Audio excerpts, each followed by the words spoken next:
मित्रों, हम हैं राजनारायण पांडे। आप हमको देख पा रहे हैं फेसबुक लाइव पर। आज हम जनपद अयोध्या के तहसील सोहावल के मकसूमगंज में हैं।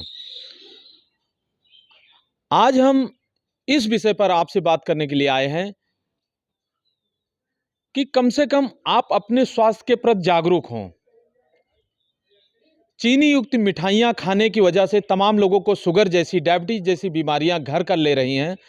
तमाम प्रकार की उनको दिक्कतों का सामना करना पड़ रहा है। ऐसे हालात में शरीर में ग्लूकोज की कमी ना हो, चीनी की कमी ना हो, इसके लिए आपको मीठा खाना भी है। तो आज हम मकसूमगंज में हैं, एक ऐसे व्यक्ति के यहाँ हैं जो गुड़ का निर्माण करते हैं, गुड़ का उत्पादन करते हैं। ऐसा भी गुड़ बनाते हैं जिसमें खाद और ऑर्गेनिक खेती करते हैं, किसी प्रकार का केमिकल रसायन का उपयोग नहीं होता है। गुड़ भी कई प्रकार के बनाते हैं। जैसे हम बाजार के कोई भी गुड़ अगर हम खरीदते हैं तो वहाँ पर जो खाते हैं तमाम प्रकार के कंकड़ पत्थर या तमाम खरपतवार भी उसमें बीच में मिल जाते हैं, जिससे जो गुड़ खाने का स्वाद है वो किरकिरा हो जाता है। ऐसे हालात में जो मकसूमगंज के निवासी हैं श्री राजेंद्र वर्मा जी, उनसे अभी हम मिलवा रहे हैं आपको। वो कई प्रकार के गुड़ का निर्माण करते हैं। सोंठ का गुड़ है, तमाम प्रकार का गुड़ है जो बर्फी की तरह पीस पीस में काट कर बनाते हैं, पैक करते हैं। हम अपने रिश्तेदारों को जो हमारे घर पे आते हैं, मेहमानों को, उनको खिलाकर खुश कर सकते हैं। आइए हम मिलवाते हैं आपको श्री राजेंद्र वर्मा जी से। सर, स्वागत है आपका। धन्यवाद। वर्मा जी, आज हम आपसे जानना चाहेंगे कि ये कब से कर रहे हैं और क्या मानसिकता लेके कर रहे हैं और इससे कितना मुनाफा आप कमा पाते हैं आप? दरअसल जो मानसिकता हमारी बनी वो 2013 से बनी। उसके पहले हम रासायनिक खेती करते थे, उसके बाद नेचुरल पे आए हैं। तो रासायनिक में ये था कि हम दवाओं का इस्तेमाल करते-करते मतलब इतना ज़्यादा दवाओं का इस्तेमाल होने लगा, उसके बावजूद भी जो है कोई फसल पे बहुत फ़र्क बड़ी नहीं। बात इन्होंने कही कि जो खाद और तमाम प्रकार की दवाइयों का जो हम प्रयोग खेती में करते हैं, उसका असर सीधा जनता पे जा रहा है, इनके गुड़ खाने वाले उपभोक्ताओं के ऊपर जा रहा है। इसकी वजह से उस रासायनिक खेती को इन्होंने बंद किया। उसके बाद क्या किया, आइए इनसे बात करते हैं। फिर क्या किया आपने? उसके बाद हमने जो है प्राकृतिक खेती शुरू की, रासायनिक छोड़ के। हुँ। हम पूरा जो है गाय और गौमूत्र पे आधारित हमारी खेती है। हुँ। तो प्राकृतिक का मतलब है जंगल विधि। हुँ। जो जंगलों में आज सिस्टम है, अपने आप पत्तियों का मल्चिंग होना, सारे जीवाणुओं का रहना, हुँ। उसी पत्तियों से जो है पौधे दोबारा खुराक बनाते हैं। हुँ। तो उस पे हम आए। तो उस पे आए तो उस पे लोग बहुत मतलब लोग कहते थे कि जो है पैदावार कम होगी, ऐसा कुछ नहीं, पैदावार पूरी होती है और हमें ढंग से करना केवल आना चाहिए। तो आप मित्रों देख रहे हैं कि गुड़ का उत्पादन कैसे किया जाता है। किसान हैं, गुड़ के उत्पादक हैं ये श्री राजेंद्र वर्मा जी। बहुत ही अच्छी गुड़ की खेती करते हैं और गुड़ यहाँ से अपने घर से ये सेल भी करते हैं। इनका खुद का कोल्हू भी है। इनका साफ-साफ कहना है गाय के गोबर और मूत्र से ये उसका उत्पादन करते हैं और रासायनिक खेती से भी बेहतर प्राकृतिक खेती ये करते हैं। उसके बाद कैसे करते हैं आप? उसके बाद हमने क्रेशर लगाया और हुँ। गन्ने का उत्पादन किया। और इसमें सहफ़सली होती है, सहफ़सली में और सारी फसलें लेते हैं, दलहन है, तिलहन है, हर चीज़ें लेते हैं उसमें गन्ने के साथ में।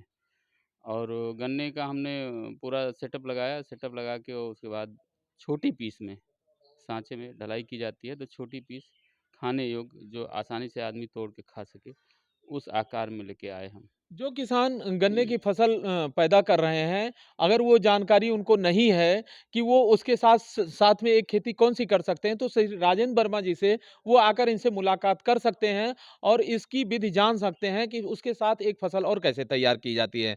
तो आप गुड़ तैयार करते हैं, जो हमने देखा है, उसमें ये कंकड़, पत्थर, खरपतवार नहीं रहता, ऐसा क्या करते हैं, जबकि मार्केट में मिलने वाले सारे गुड़ों में वो तकलीफ़ें रहती हैं? जी। मार्केट में रहने वाले सारे गुड़ में दिक्कत है क्योंकि वो ठेके बनते हैं। अच्छा। हम अपना खुद अपने सामने बनवाते हैं, हुँ। गन्ने की कायदे सफाई की जाती है। हुँ। उसके बाद 2-2 बार जो है उसका फ़िल्टरेशन होता है, हुँ। फ़िल्टर किया जाता है। उसके बाद अपने सामने पूरी जो है प्रोसेसिंग हम करवाते हैं। हमने एक चीज़ और देखा है कि गाँव का कोई किसान भी अगर गुड़ बनाता है, तो उसके गुड़ में भी वही दिक्कतें होती हैं, जो बाज़ार में मिलने वाले गुड़ों में होती है। हाँ, थोड़ा कम होती है लेकिन कुछ ना कुछ तो होती है क्योंकि सफाई का लोग ध्यान नहीं रखते। अगर किसान अगर अपने घर पर गुड़ बना रहे हैं तो उनको किन-किन बातों को ध्यान रखना चाहिए, जिससे गुड़ एकदम साफ-सुथरा बर्फी की पीस की तरह हो, खाते चले जाएँ, कहीं कोई आवाज़ ना आए उसमें? गन्ने की छिलाई के समय पहली बात तो सफाई बहुत कायदे से होनी चाहिए। हुँ, उसके बाद पेराई के समय कोल्हू क्रेशर की जो है सफाई होनी चाहिए और जिसमें हम पकाते हैं, कड़ाह जिसे कहते हैं, हुँ, उसकी सफाई होनी चाहिए। हुँ। तो हर चीज़ जब साफ़ रहेगा तो कहीं कुछ मिलेगा नहीं फिर उसमें। तो मित्रों, इन्होंने बहुत बहुत अच्छी तरह से ये बात बता रहे हैं कि गन्ने की सफाई और क्या रहता है जिसमें वो रस को गर्म किया जाता है? कड़ाह कड़ाह। कड़ाह जिसे कहते कड़ाह को भी अच्छी सफाई होनी चाहिए, तमाम प्रकार और 2 बार छनाई उसकी होनी चाहिए, तो जो गुड़ का उत्पादन है वो बढ़िया होगा और साफ-सुथरा होगा। अच्छा, इसमें जो पैदावार है क रासायनिक और प्राकृतिक में कितना अंतर है? जिसे रासायनिक में लोग ओवरडोजिंग करते हैं। हाँ। जहाँ एकड़ में 2 बोरी डीएपी पड़नी है वहाँ हुँ, 4 डाल देते हैं। हुँ, यूरिया जहाँ 2 बोरी पड़नी है वहाँ 6 डाल देते हैं। हुँ, तो जब ओवरडोजिंग करेंगे तो उसकी पैदावार ज़्यादा होगी। हुँ, हुँ, लेकिन फिर भी जो है प्राकृतिक खेती अगर पूरे सिस्टम में आ जाए, जिसे हम सुभाष पालेकर पद्धति पे करते हैं, हुँ, हुँ। सबसे अच्छी पद्धति जो नेचुरल फार्मिंग क्या की है क्या क्या नाम है उसका? सुभाष पालेकर जी। अच्छा। जी, ये अमरावती महाराष्ट्र के रहने वाले हैं। हुँ, हुँ, तो इनका ये पूरा रिसर्च है, जंगल विधि हुँ, हुँ, खेती पे पूरा रिसर्च है। हुँ, हुँ, तो अगर उसको पूरा हम एडॉप्ट करें, हुँ, क्योंकि ये थोड़ा से लेबर वर्क का काम है, हुँ, पूरा एडॉप्ट कर लें, तो ओवरडोजिंग जो कर रहे हैं आज किसान गन्ने में या किसी भी फसल में, हुँ, हुँ। उतने पैदावार तक हम जा सकते हैं। अच्छा। जी, कितने बीघा खेत होगा आपको? हमारे पास 1 हेक्टेयर के आसपास। 1 हेक्टेयर जी। रहता है। तो सब में गन्ने की ही खेती करते हैं? हाँ, सब में गन्ने की है। गन्ना है, उसके साथ में उड़द रहता है यूरिया फिक्सेड के लिए, अच्छा। क्योंकि नेचुरल फार्मिंग में हम सह-फसली हुँ, लेना हमारे लिए अनिवार्य है। हुँ, हुँ, जैसे जंगलों में है, उसमें कई फसलें रहती हैं, तो हुँ, 3 से 5 फसलें कम से कम हम रख सकते हैं। हुँ, हुँ। रखना इस अनिवार्य है। अच्छा, जैसे और लोग 1 हेक्टेयर में जो पैदावार करते हैं या गेहूँ, चावल, अन्य चीज़ें पैदा करते हैं, आप गन्ना करते हैं, कितना अंतर है कमाई का? कमाई का हम रेट अपने रेट से बेचते हैं, वो मंडी के रेट वो मंडी पे निर्भर होते हैं। हुँ, हुँ, हुँ। तो इसलिए जो है फ़र्क तो पड़ता ही है। क्या रेट आप गुड़ बेच रहे हैं या इससे पहले कितना बेचते थे या 10-15 दिन के बाद फिर गुड़ की पेराई होगी उसकी गन्ने की पेराई होगी तब क्या रेट होगा? हम तो गुड़ ₹180 से ₹200 बेचते हैं, अच्छा। प्लेन गुड़। हाँ। जो मिक्स में होते हैं, जैसे सोंठ मिक्स है, तिल मिक्स है या और हैं, तो उसके रेट और ऊपर होते हैं। सोंठ मिक्स, तिल मिक्स और क्या?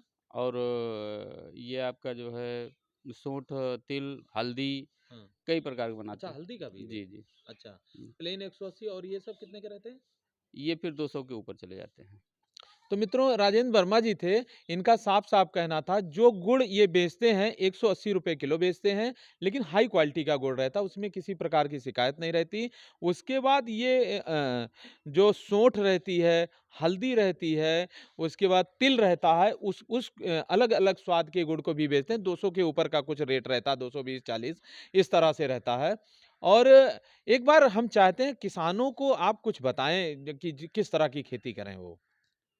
किसानों को अब जो जो स्थिति है रासायनिक खेती की, हुँ, कि लागत उनकी लगातार बढ़ती जा रही है। पिछले हुँ, 15 साल में कम से कम 7 से 8 गुना लागत बढ़ी है। हुँ, और उनका जो धान, गेहूँ, गन्ना जो भी है, वो डेढ़ गुना के ऊपर नहीं गया है। हुँ, हुँ, तो किसान तो बहुत घाटे में है। हुँ, तो किसानों को कहीं न कहीं जो है खेती में नेचुरल खेती में जाना पड़ेगा, हुँ, क्योंकि लागत वहाँ पे उनकी कुछ कम होगी और कुछ न कुछ फिर उनको रेट मिल जाएगा। अगर वो नेचुरल खेती का प्रोडक्ट जैसे ऑर्गेनिक प्रोडक्ट वो अगर मार्केट में देते हैं, हुँ। तो उनको रेट बढ़ के मिलेगा। ये गाय का गोबर कहाँ से लाते हैं?